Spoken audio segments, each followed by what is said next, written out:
Mi hija se casó en un hotel de lujo que parecía un palacio. Todo parecía perfecto. Hasta que, delante de cientos de invitados, me entregó una placa de plata. Y en ella, grabadas para la eternidad, estaban las palabras que me sentenciaron: gracias por venir, a pesar de ser de clase inferior. Lo que nadie en esa sala sabía, es que esa sería la última vez que me verían como su padre. Y que, con esa simple frase, ella no solo había revelado su verdadero corazón. Acababa de firmar la sentencia de ruina de su nueva y flamante familia. Si alguna vez te subestimaron, si sentiste que alguien a quien amaste y por quien lo diste todo te escupió en la cara, quédate hasta el final. Esta historia tiene una de las venganzas más frías, calculadas y satisfactorias que vas a escuchar.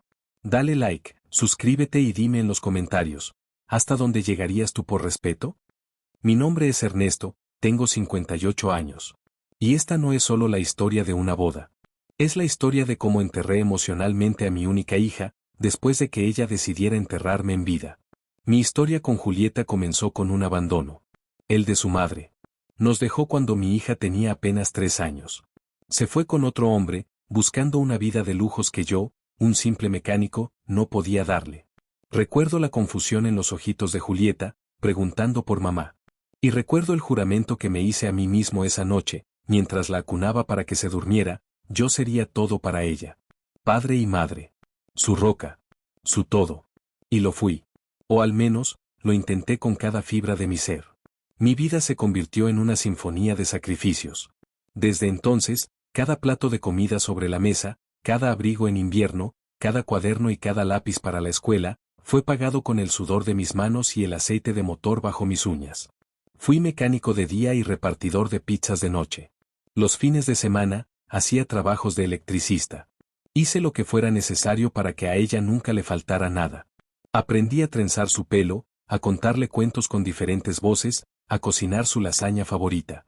Incluso cuando tenía 2 trabajos y el agotamiento era un monstruo que me devoraba por dentro, nunca, jamás, falté a una reunión de padres en la escuela, ni a una de sus funciones de ballet. Yo estaba en primera fila, siempre, con mi ropa de trabajo disimulada bajo una chaqueta vieja, aplaudiendo más fuerte que nadie. Julieta fue una niña brillante, inteligente, dedicada. Consiguió becas para las mejores escuelas gracias a su esfuerzo, y yo me sentía el hombre más orgulloso del planeta. La vi crecer, la vi estudiar derecho, la vi convertirse en una mujer admirable. O al menos, eso era lo que yo creía. Pero con el tiempo, con el éxito, ella fue cambiando. El cambio fue sutil al principio, como una corriente subterránea. Y tuvo un nombre: Mauricio. Empezó a salir con un abogado de una familia rica. Mauricio de la Vega.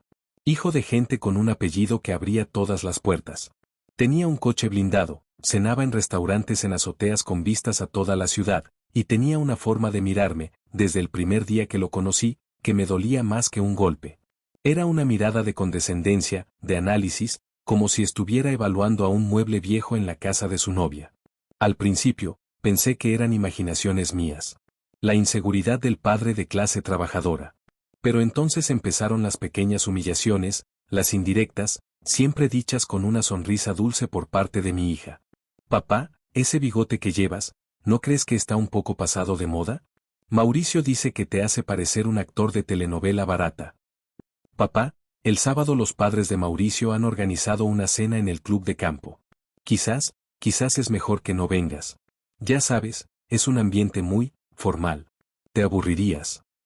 Fui siendo empujado, con una educación exquisita, fuera de su nueva y brillante vida. Cada gracias por todo, papá venía seguido de una excusa para no incluirme. Me convertí en su cajero automático emocional y, a veces, literal, pero ya no era parte de su círculo íntimo. Era el recuerdo vergonzoso de sus orígenes humildes. Hasta que llegó el anuncio de la boda. Ella me llamó por teléfono. Su voz sonaba falsamente alegre. Papá, te tengo una noticia maravillosa, Mauricio y yo nos casamos. La felicité, mi corazón una mezcla de alegría y de una tristeza que no podía nombrar. Papá, continuó, va a ser algo muy pequeño, ¿sabes? Muy íntimo. Solo la familia más cercana y los amigos más íntimos. En un hotelito con encanto a las afueras. Algo pequeño. Íntimo. Asentí. Acepté. Me tragué mi orgullo y mi dolor. Y decidí que, por última vez, haría todo por ella. Compré un traje nuevo, el primero en 20 años. Hice que me afeitaran en una barbería, para verme presentable. E incluso, en un acto de locura paternal, pedí un pequeño préstamo al banco para comprarle un regalo de bodas a la altura de su nuevo estatus, un reloj de oro, una pieza clásica y elegante. Lo pagaría en 10 cuotas, pero mi hija, en el día de su boda, merecía lo mejor. Cuando llegué al lugar de la boda, entendí la magnitud de su mentira. No era un hotelito con encanto. Era un castillo. Un palacio del siglo XVIII, con jardines versallescos, aparcacoches con guantes blancos y una alfombra roja en la entrada. No era una boda pequeña e íntima. Había cientos de personas. Vi a políticos, a jueces, a empresarios famosos. Un desfile de riqueza y poder. Y en medio de todo, estaba yo. Ernesto, el mecánico. Con mi traje sencillo de unos grandes almacenes. Con mis zapatos viejos, aunque muy lustrados. Y con una pequeña caja en el bolsillo que contenía un reloj pagado a plazos. Me sentí como un fantasma. Invisible. Fuera de lugar. Pero el peor momento, el que se grabaría a fuego en mi memoria, no fue el desprecio silencioso de los invitados. Fue el momento del discurso. Después de la cena, Julieta y Mauricio subieron a un pequeño escenario para agradecer a los invitados. Empezaron a entregar unas pequeñas placas de plata a las personas más importantes en sus vidas. A los padres de Mauricio. A un juez que era su padrino. A un empresario que era su socio. Y entonces, mi hija sonrió y dijo mi nombre. Y ahora, una placa muy especial para mi padre, Ernesto. Por un estúpido segundo, sentí mi pecho inflarse de orgullo. Pensé, a pesar de todo, se ha acordado de mí. Me quiere. Caminé hacia el escenario, mis piernas temblando. La sala entera me miraba. Julieta me dio un beso frío en la mejilla y me entregó la placa de plata. La tomé. Y leí la inscripción. Grabada en una caligrafía elegante, estaba la frase que me sentenció a muerte. Gracias por venir, a pesar de ser de clase inferior. El mundo se detuvo. El tiempo se congeló. Escuché un sonido lejano, como el rugido del mar. Eran las risas. Primero, un par de risitas ahogadas. Luego, una carcajada abierta de un invitado borracho. Y luego, una ola de risas que llenó el salón. Algunas eran risas constreñidas, avergonzadas. Otras, eran sinceras, crueles. Levanté la vista de la placa. Y vi a mi hija. Mi Julieta. Se estaba riendo. Una risa ligera, divertida. Su nuevo esposo, Mauricio, la abrazaba por los hombros, sonriendo, como si acabaran de contar el chiste más ingenioso del mundo. Me quedé allí, de pie, estático. Con la placa de plata en mi mano, sintiendo su peso frío. Y mi corazón, no en la boca, sino en el suelo, hecho trizas. Pero no exploté. No lloré. No tiré la placa al suelo. Simplemente los miré. Miré a mi hija, la niña a la que le había trenzado el pelo, y vi a una extraña. Una extraña cruel y vacía. Y pensé, con una claridad terrible y absoluta, has elegido avergonzarte de mí, la persona que te dio todo. Muy bien. Ahora vas a conocer al hombre que te creó. Al hombre que también sabe cómo destruir. Volví a mi mesa. Dejé la placa boca abajo. No probé el postre. No bebí el champán. Media hora después, me fui. Sin despedirme. Nadie notó mi ausencia. Esa noche no dormí. Me senté frente a mi viejo ordenador y, con una calma que me asustó, empecé a escribir. No una carta de reproche. No un email lleno de rabia. Empecé a reescribir mi testamento. Verán, lo que Julieta y su flamante esposo no sabían, lo que nunca se molestaron en preguntar, es que el mecánico de clase inferior no era tan inferior. Durante 30 años, mientras trabajaba en el taller, cada céntimo que no gastaba en mi hija, lo invertía. En silencio.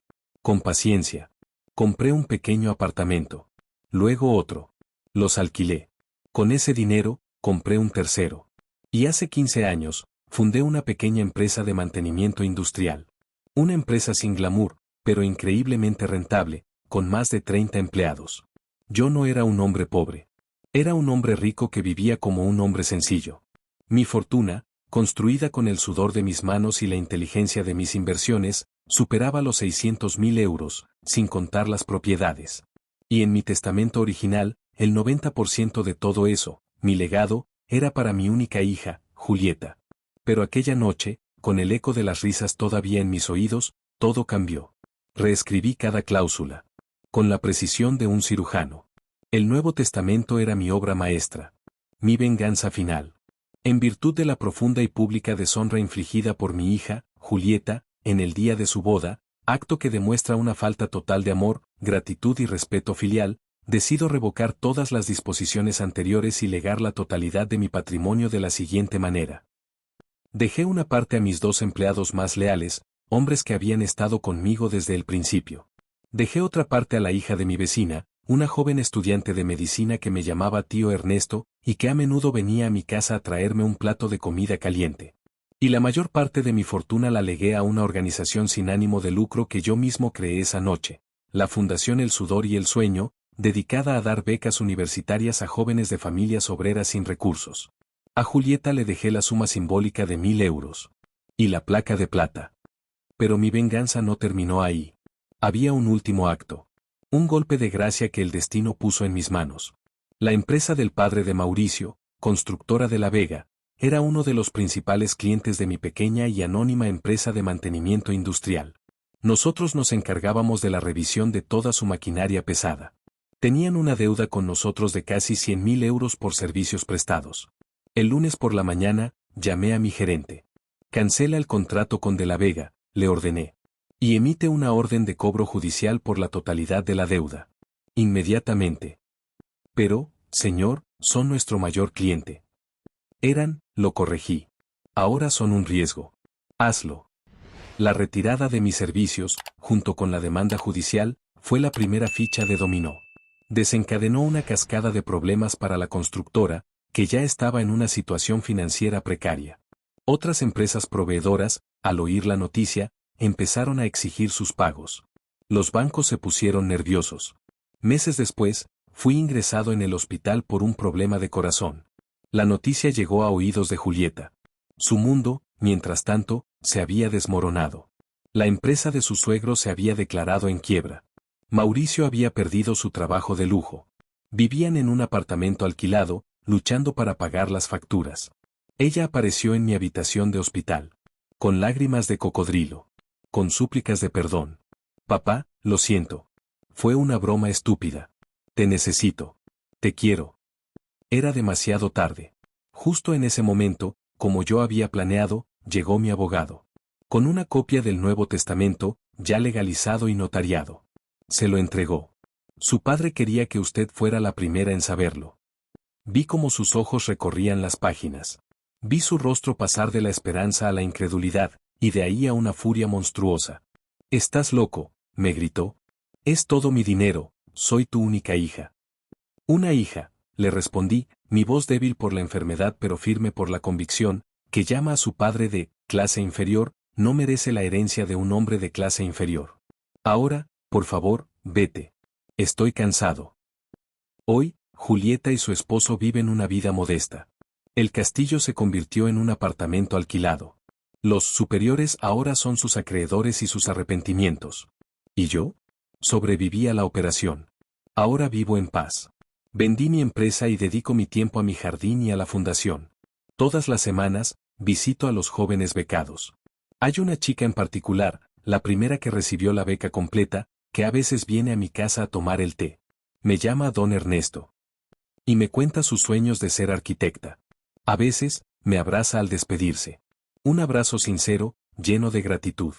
Un abrazo como el que yo soñaba que mi propia hija me daría algún día. Y cuando me mira a los ojos, no veo lástima ni vergüenza. Veo respeto. No por el dinero que tengo, sino por el hombre que soy. El sangre te hace pariente, sí. Pero es el respeto, y solo el respeto, lo que te convierte en familia. ¿Cuál fue la mayor traición que has vivido? Déjalo en los comentarios. Y si quieres escuchar más historias de justicia real, fría y merecida, suscríbete ahora. Nos vemos en la próxima.